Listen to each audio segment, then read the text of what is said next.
Hello friend, welcome to my channel. आज हम class 10th के लिए मोस्ट इंपोर्टेंट पहले चैप्टर के यानी लाइफ प्रोसेस जैव प्रक्रम वाले चैप्टर से बहुत इंपॉर्टेंट नोट्स लेके आए हैं, जो हर टॉपिक का आप लोगों को मिल जाएगा। ये क्वेश्चन है जो पेपर है, और जो नोट्स है ये मैम के द्वारा हमारे द्वारा चुने गए क्वेश्चन है। इसकी मांगे मैं पूरी करता हूँ। मेरी एक ही तो मांग रहती है कि सब्सक्राइब कर दो चैनल को। तो जिसने भी चैनल को सब्सक्राइब किया है उसको जय हिंद, जय भारत और दिल से सैल्यूट। ये इस तरीके का सैल्यूट जिन्होंने सब्सक्राइब कर रखा है और जिन्होंने नहीं किया है कर दो यार। आज आप लोगों को शुरू में अच्छा नहीं लगेगा, आप लोगों को बोरिंग क्लास लगेगा, लेकिन आप लास्ट तक देखेंगे बहुत बढ़िया क्वेश्चन है, बहुत बढ़िया टॉपिक है। शुरू करते हैं। जैव प्रक्रम यानी पोषण, लाइफ प्रोसेस वे सारी क्रियाएं जिनके द्वारा जीवों का अन्वेषण होता है जैव प्रक्रम कहलाती हैं। पोषण न्यूट्रिशन क्या है? वह विधि जिसके द्वारा जीव पोषक तत्वों को ग्रहण करके उनका उपयोग करता है तो पोषण कहलाता है, उसे पोषण कहते हैं। पोषण की विधियां, पोषण की कितनी विधियां हैं? जीवों में पोषण मुख्यतः दो विधियों द्वारा होता है, स्वपोषण और परपोषण। स्वपोषण ऑटोट्रोफ न्यूट्रिशन, परपोषण हेटरोट्रोफ न्यूट्रिशन। पहला है स्वपोषण, ऐसे जीव जो भोजन के लिए अन्य जीवों पर निर्भर न रह करके अपना भोजन स्वयं बनाते हैं या स्वयं संश्लेषित करते हैं, स्वपोषी कहलाते हैं, और इस प्रकार के पोषण को हम स्वपोषण कहते हैं। इसके लिए सभी पहले पेड़ पौधे रहेंगे। परपोषण किसे कहते हैं? ऐसे जीव जो अपने भोजन के लिए किसी न किसी रूप में अन्य जीवों पर निर्भर रहते हैं या आश्रित रहते हैं, परपोषी कहलाते हैं, और इस प्रकार के पोषण को हम परपोषण कहते हैं। परपोषण के प्रकार, परपोषण के मुख्य रूप से 3 प्रकार होते हैं। पहला मृतजीवी पोषण यानी कि सेप्रोफाइटिक न्यूट्रिशन। इस न्यूट्रिशन के पोषण में जीव मृत यानी मरे जंतुओं पर निर्भर या पौधों के शरीर पर अपना भोजन बनाता है, अपना भोजन प्राप्त करता है, शरीर के सतह से घुलित कार्बन पदार्थ के रूप में अवशेषित करता है। वैसे जीव जो अपना भोजन मृत पोषण के द्वारा प्राप्त करते हैं उन्हें मृतजीवी कहते हैं। दूसरा परजीवी पोषण यानी कि पैरासाइटिफिक न्यूट्रिशन। इस प्रकार के पोषण में जीव दूसरे प्राणी के संपर्क में अस्थायी या अस्थायी रूप से रह करके उससे अपना भोजन प्राप्त करते हैं। इस प्रकार के भोजन करने वाले जीव को हम परजीवी कहते हैं, और जिस जीव के शरीर में परजीवी अपना भोजन प्राप्त करता है उसे पोषी या फिर होस्ट कहते हैं। जिसके ऊपर निर्भर रहता है उसे होस्ट या फिर पोषी कहते हैं। इसका उदाहरण रहेगा गोलक्रीम, हुकवर्म और सब है। प्राणी संपोषण तीसरा रहेगा वैसा पोषण जिसमें जीव ठोस या सरल के रूप में जंतुओं के भोजन ग्रहण करता है। उस विधि को हम ग्रहण करने की विधि को हम प्राणी संपोषण कहते हैं, और वैसे जीव जिसमें इन विधि से पोषण होता है प्राणी संभोजी कहलाते हैं। प्रकाश संश्लेषण क्या है? जिस प्रक्रिया द्वारा पौधे अपना भोजन तैयार करते हैं उस मूलभूत प्रक्रिया को हम प्रकाश संश्लेषण कहते हैं। सभी हरे पौधों में पर्णहरित यानी क्लोरोफिल होता है, जिसे सूर्य के प्रकाश को अवशोषित करने की क्षमता होती है। संपूर्ण प्रकाश संश्लेषण की क्रिया को हम निम्नलिखित रासायनिक समीकरण द्वारा व्यक्त करते हैं। C6CO2 प्लस 12H2O प्लस प्रकाश की यानी सूर्य का प्रकाश प्लस क्लोरोफिल बनाएगा C6H12O6 प्लस 6O2 बनाएगा। प्रकाश संश्लेषण का स्थान, प्रकाश संश्लेषण की प्रक्रिया आदि ये अंत तक क्लोरोप्लास्ट में ही होती है। क्लोरोप्लास्ट में क्लोरोफिल यानी वर्णक पाया जाता है। चूंकि अधिकांशतः पौधों की पत्तियों में पाए जाते हैं, इसलिए पत्तियों का प्रकाश संश्लेषण अंग कहते हैं, पत्तियों को प्रकाश संश्लेषी अंग कहते हैं, एवं हरित लवक को प्रकाश संश्लेषी अंगक कहते हैं। पत्तियों की बाह्य त्वचा में रंध्र यानी स्टोमेटा मौजूद होते हैं, जिसमें एक छिद्र होता है जो बंद और खुल सकता है। इन्हीं छिद्रों के द्वारा वायुमंडल से CO2 पत्तियों के भीतर पहुंचती है। प्रकाश संश्लेषण प्रक्रिया के लिए आवश्यक पदार्थ घटक कौन से हैं? प्रकाश संश्लेषण के लिए 4 पदार्थ की आवश्यकता होती है। पहला पर्णहरित यानी कि क्लोरोफिल, दूसरा कार्बन डाइऑक्साइड, तीसरा जल, और चौथा प्रकाश, सूर्य का प्रकाश। पर्णहरित या क्लोरोफिल। प्रकाश संश्लेषण प्रक्रम केवल क्लोरोफिल की मौजूदगी में ही संभव है, चूंकि क्लोरोफिल वह वास्तविक अणु है जिसके द्वारा प्रकाश संश्लेषण की प्रक्रिया संपन्न होती है। अतः क्लोरोफिल अणुओं को प्रकाश संश्लेषी इकाई कहते हैं। कार्बन डाइऑक्साइड दूसरा, प्रकाश संश्लेषण में पौधे कार्बन डाइऑक्साइड ग्रहण करते हैं और ऑक्सीजन छोड़ते हैं। पौधे कार्बन डाइऑक्साइड को वातावरण से प्राप्त करते हैं, जो कि हम मनुष्य लोग वो कार्बन डाइऑक्साइड को बाहर निकालते हैं। तीसरा घटक होता है जल। पौधे अपना भोजन का अधिकतर भाग जल से प्राप्त करते हैं तथा जल के ही कारण उसमें वृद्धि होती है। प्रकाश संश्लेषण के लिए यह एक अनिवार्य घटक है। चौथा होता है सूर्य का प्रकाश। हरे पौधे केवल सूर्य के प्रकाश से ही कार्बन डाइऑक्साइड को शुद्ध करते हैं। अंधेरे में प्रकाश संश्लेषण की प्रक्रिया संपन्न नहीं होती है। अगर अंधेरे में होती है लाइट, यानी ग्रेना में ही लाइट वाली होती है। प्रकाश संश्लेषण की क्रिया विधि। प्रकाश संश्लेषण की जटिल क्रिया में हरे पौधे विकिरण ऊर्जा यानी को ऊर्जा को रासायनिक ऊर्जा में परिवर्तित करते हैं। जबकि सूर्य का प्रकाश हरी पत्तियों पर पड़ता है तब क्लोरोफिल विकिरण पर ऊर्जा का अवशोषण करता है तथा इस ऊर्जा द्वारा ये हरी पत्तियों में उपस्थित जल दो भागों में अर्थात हाइड्रोजन और ऑक्सीजन में विभक्त हो जाते हैं। जंतुओं में पोषण। जंतु भोजन के लिए पूर्ण रूप से अन्य जीवों पर निर्भर होते हैं, अर्थात जंतु परपोषी होते हैं, जो इनके लक्षण हैं। परपोषी जंतु मित्रजीवी, परजीवी या प्राणी संभोजी हो सकते हैं। विभिन्न प्रकार के प्राणी संपोषी जंतुओं में भोजन का अंतर्ग्रहण भिन्न भिन्न प्रकार से होता है। अमीबा, यह एक सरल प्राणी संभोजी जीव होता है। यह एक कोशिकीय तथा अन्य अनिश्चित आकार का प्राणी होता है। इसका आकार कूटपादों के बने होते हैं और बिगड़ने के कारण बदलता रहता है। इसका कोई निश्चित आकार नहीं होता है। इसके शरीर में भोजन के लिए कोई विशेष रचना नहीं बनी होती है, मुख कुछ भी नहीं बना होता है। ये अपने कूटपाद के मदद से ही अपना भोजन ग्रहण करते हैं। अमीबा में पोषण अंतर्ग्रहण पाचन बहिष्करण प्रक्रिया द्वारा पूर्ण होती है।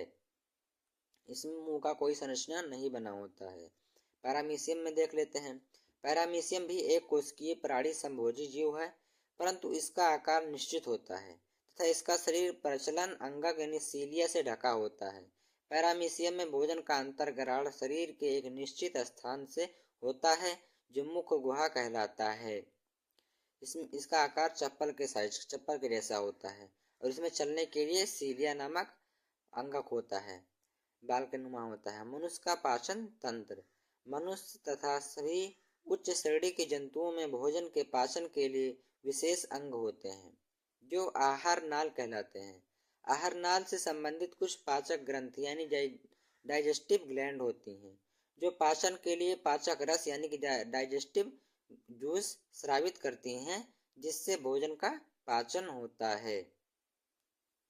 आहार नाल, इससे संबंध पाचक ग्रंथियां और पाचक क्रिया मिलकर पाचन तंत्र यानी डाइजेस्टिव सिस्टम का निर्माण करते हैं। मनुष्य का आहार नाल यानी कि ह्यूमन डाइजेस्टिव सिस्टम, यह एक कुंडलित रचना होती है जिसकी लंबाई करीब 8 से 10 मीटर तक होती है। यह मुख गुहा से शुरू होकर के मल द्वार यानी कि गुदा तक फैली होती है। आहार नाल के विभिन्न भागों की रचना तथा उनके कार्य निम्नलिखित हैं। देखते हैं इसके कार्य और उनकी संरचना। मुख गुहा जो होता है मुख गुहा आहार नाल का पहला भाग होता है। यह ऊपरी तथा निचले जबड़े से घिरी होती है। मुख गुहा को बंद करने के लिए दो ऊपरी तथा निचले मंसल होंठ यानी लिप्स होते हैं। मुख गुहा में जीभ तथा दांत होते हैं। मुख गुहा यानी हमारा मुख। जीभ मुख गुहा के फर्श पर स्थित एक मंसल रचना होती है। इसकी ऊपरी सतह पर कई छोटे छोटे अंकुर होते हैं, जिन्हें स्वाद कलियां कहते हैं। इन्हीं स्वाद कलियों के द्वारा मनुष्य को भोजन के विभिन्न स्वादों जैसे मीठा, खट्टा, कड़वा आदि का ज्ञान होता है। जीभ अपनी गति के द्वारा भोजन को निगलने में हमारा मदद करता है। जीभ द्वारा हम अपना भोजन उसमें सलाइवा मिला करके और उसको निकलते हैं। दांत आ गया, मुख गुहा में पाया जाता है। मुख गुहा के ऊपरी तथा निचली जबड़े पर दांत व्यवस्थित होते हैं। दांत का वह भाग जो मसूड़े में धंसा होता है जड़ यानी रूट कहलाता है, तथा वह भाग जो मसूड़े के ऊपर निकला होता है उसे सिर या शिखर कहते हैं। क्राउन का बीच का भाग ग्रीवा या गर्दन नेक कहलाता है। दांत 4 प्रकार के होते हैं। टाइपिंग में थोड़ी गलती हो गई, आप लोग को थोड़ा ध्यान दे करना पड़ेगा। पहला होता है कृंतक या इंसीजर, दूसरा भेदक यानी कैनाइन, तीसरा प्रीमोलर, चौथा मोलर। इसका जो होता है फार्मूला 21-23 होता है। लार ग्रंथियां, मनुष्य के मुख गुहा में 3 जोड़ी लार ग्रंथियां पाई जाती हैं। पहला पैरोटिड ग्रंथि, दूसरा सबमैंडिबुलर, तीसरा सबलिंगुअल। ग्रासनी क्या होता है, ग्रासनी देख लेते हैं। मुख गुहा का पिछला भाग ग्रासनी कहलाता है। इसमें 2 छिद्र होते हैं, एक निगलद्र या फिर कंठ द्वार। पहले कंठ द्वार के आगे एक पट्टी जैसी संरचना होती है जिसे एपिग्लोटिस कहते हैं। जब मनुष्य भोजन करता है तब यह पट्टी कंठ द्वार को ढक देती है, जिससे भोजन श्वास नली में नहीं जाती है। ग्रासनी जो होती है, जो हमारी जो गले के मुख गुहा के जो मुख के जो बाद नली होती है उसे ग्रासनी कहते हैं। अब ग्रासनी जो आ गया, ग्रासनी आ गया, ग्रासनी के बाद ग्रासनली आ गया। मुख गुहा से लार से सना हुआ भोजन निगल द्वार के द्वारा ग्रासनी में पहुंचता है। भोजन में के पहुंचते ही ग्रासनली की दीवार में तरंग की तरह संकुचन और शिथिलन शुरू हो जाता है, जिसे कर्मकुंचन कहते हैं। आमाशय यानी कि स्टमक, यह एक चौड़ी थैली जैसी संरचना होती है जो उदर गुहा के बाईं ओर से शुरू होकर अनुप्रस्थ दिशा में फैल जाती है। आमाशय 3 भागों में बटा होता है, कार्डियक, फुंडिक और पाइलोरिक। जठर ग्रंथि यानी गैस्ट्रिक ग्लैंड। आमाशय के भीतरी दीवारों पर स्तंभाकार एपिथेलियम कोशिका का स्तर होता है। कोशिकाओं का यह एक जठर ग्रंथि यानी गैस्ट्रिक जूस का निर्माण करता है। जठर ग्रंथियों की कोशिकाओं को ये 3 प्रकार की होती हैं। पहला श्लेष्मा कोशिका, दूसरा भित्तीय कोशिका, तीसरा जाइमोजिन कोशिका। इन तीनों प्रकार की कोशिकाओं के स्राव का सम्मिलित रूप से जठर रस कहलाता है। जठर रस में हाइड्रोक्लोरिक अम्ल यानी HCl अम्ल, श्लेष्मा तथा निष्क्रिय पेप्सिनोजन होता है यानी पेप्सिन एंजाइम होता है। हाइड्रोक्लोरिक अम्ल का स्राव अम्लजन कोशिकाओं से होता है। हाइड्रोक्लोरिक अम्ल निष्क्रिय पेप्सिन के सक्रिय पेप्सिन नामक एंजाइम में बदल जाता है। पेप्सिन भोजन के प्रोटीन प्रकार कर उसे पेप्टोन में बदल देता है। हाइड्रोक्लोरिक अम्ल जीवाणुनाशक की तरह कार्य करता है तथा भोजन के साथ आने वाले बैक्टीरिया को नष्ट कर देता है। श्लेष्मा का स्राव श्लेष्मा कोशिकाओं से होता है। श्लेष्मा आमाशय की दीवारों पर जठर ग्रंथियों को हाइड्रोक्लोरिक अम्ल तथा एंजाइम पेप्सिन से सुरक्षित रखता है। आमाशय में प्रोटीन के आंतरिक भोजन के वसा का भी पाचन प्रारंभ होता है। वसा का आंशिक पाचन एंजाइम गैस्ट्रिक लाइपेज के द्वारा होता है। गैस्ट्रिक लाइपेज वसा को वसा अम्ल तथा ग्लिसरॉल में बदल देता है। आमाशय में अब भोजन का स्वस्वरूप गाढ़े लाई की तरह हो जाता है, जिसे काइम कहते हैं। काइम आमाशय में छोटी आंत में पहुंचता है। छोटी आंत आहार नाल का सबसे लंबा भाग होता है, जिसका आकार बेलना आकार का होता है। मनुष्य में इसकी लंबाई करीब 6 मीटर तथा इसकी चौड़ाई 2.5 सेंटीमीटर तक होती है। भिन्न भिन्न जंतुओं में इसकी लंबाई अलग अलग होती है। छोटी जंतुओं यानी छोटी आंत जिस भागों में बटा होता है, छोटी आंत 3 भागों में बटा होता है। पहला ग्राहड़ी, दूसरा जेजुनम, तीसरा इलियम। ग्राहड़ी छोटी आंत का पहला भाग होता है। ग्राहड़ी में लगभग बीचों बीच का एक छिद्र के द्वारा एक नलिका खुलती है। यह नलिका दो भिन्न भिन्न नलिकाओं के आपस में जोड़ने में मदद करता है। इनमें से एक नलिका अग्न्याशयी यानी वाहिनी तथा दूसरी नलिका मूल पित्तवाहिनी में होता है। जजनम छोटी आंत का मध्य भाग होता है।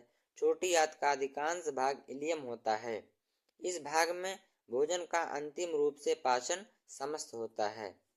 पचे हुए भोजन का अवशोषण भी छोटी आंत के इसी भाग में होता है।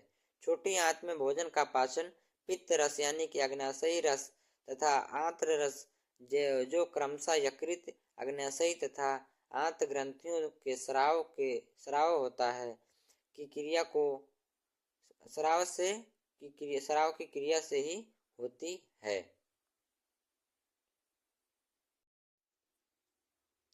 यकृत यह शरीर की सबसे बड़ी ग्रंथि होती है जिसका भार करीब 1.5 किलो होता है, जो उदर गुहा में दाहिनी भाग में उपस्थित होती है। यकृत कोशिकाओं से पित्त का स्रावित करता है यानी पित्त रस का स्राव करता है। स्रावित पित्त का संचय पित्ताशय यानी गाल ब्लेडर नामक एक छोटी थैली द्वारा होती है। यानी पित्त का जो थैली होती है उसे हम गाल ब्लेडर कहते हैं, पित्ताशय कहते हैं, जिसका स्राव होता रहता है, जो यकृत से चिपका रहता है। पित्त गाढ़ा तथा हरा रंग का क्षारीय द्रव होता है, ये क्षार होता है। इसमें कोई एंजाइम नहीं होती है। पित्त के निम्नलिखित 2 कार्य होते हैं।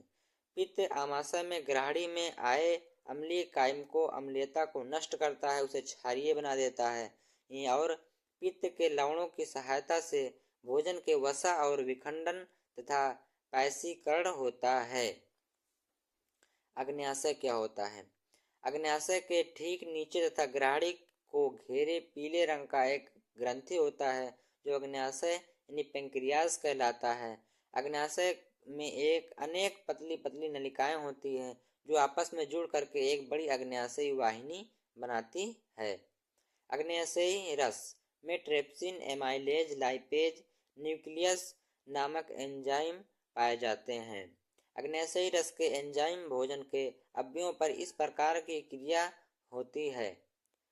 एमाइलेज प्लस स्टार्च एवं ग्लाइकोजन बनाता है माल्टोज। लाइपेज प्लस एमाल्सीकृत वसा अम्ल प्लस ग्लिसरोल। आंत ग्रंथि छोटी आंत की दीवार में कई ग्रंथियां होती हैं। इनका स्राव आंत्र रस द्वारा होता है। आंत्र रस के एंजाइम तथा भोजन के विभिन्न अवयवों पर उनकी क्रिया पर प्रकार है। इस प्रकार है पेप्टाइडेस प्लस पेप्टेन बनाता है एमाइनो अम्ल। लाइपेज प्लस बची हुई एमांसीकृत वसा अम्ल प्लस ग्लिसरोल। इन्वर्टेस ये सब क्रियाएं हो रही हैं। Invertase plus sucrose, glucose plus fructose, maltose plus maltose बनाता है glucose plus glucose. Lactose plus lactose बनाता है glucose plus galactose. Nucleus plus nucleic acid बनाता है न्यूक्लियोटाइड्स। ऐसे निम्न प्रकार हैं। इस अवस्था में काइम और भी तरल हो जाता है तथा आधा अब यह चाइल यानी कि चाइल कहलाता है। पचे भोजन का अवशोषण इलियम के विलाई नामक अंग में होता है। बड़ी आंत यानी लार्ज इंटेस्टाइन देख लेते हैं। छोटी आंत आहार नाल के अगले भाग बड़ी आंत में खुलती है। बड़ी आंत के 2 भाग में बटा होता है, कोलन तथा मलाशय। कोलन 3 भागों में बटा होता है। ऊपरीगामी कोलन पहला है, दूसरा अनुप्रस्थ कोलन और तीसरा है अधोगामी कोलन। अधोगामी कोलन यानी रेक्टम में खुलता है, जो आंत में मल द्वार के द्वारा शरीर के बाहर खुलता है, यानी गुदा के द्वारा बाहर खुलता है। अपचा भोजन इलियम से कोलान में होता है, हुए मलाशय में पहुंच जाता है। बड़ी आंत में इन भागों में अपचे भोजन का अतिरिक्त जल का अवशोषण होता है। आंत में अपचा भोजन मल के रूप में अस्थायी तौर पर मलाशय में संचित होता है, जहां से समय समय पर मल द्वार के रास्ते से शरीर के बाहर निकल जाता है। अगर वीडियो पसंद आए तो चैनल को सब्सक्राइब कर दें। मिलते हैं कल। सब्सक्राइब करो पहले, हाँ जल्दी करो। मुझे पता है कि आप लोग नहीं करते, वीडियो देखते हो लेकिन सब्सक्राइब नहीं करते। लाल कलर का बटन नहीं से दबाओ, जल्दी दबाओ, फिर मैं शुरू करूँ। दबा दो जल्दी, दबा दिया, घंटी भी दबा देना, ठीक है।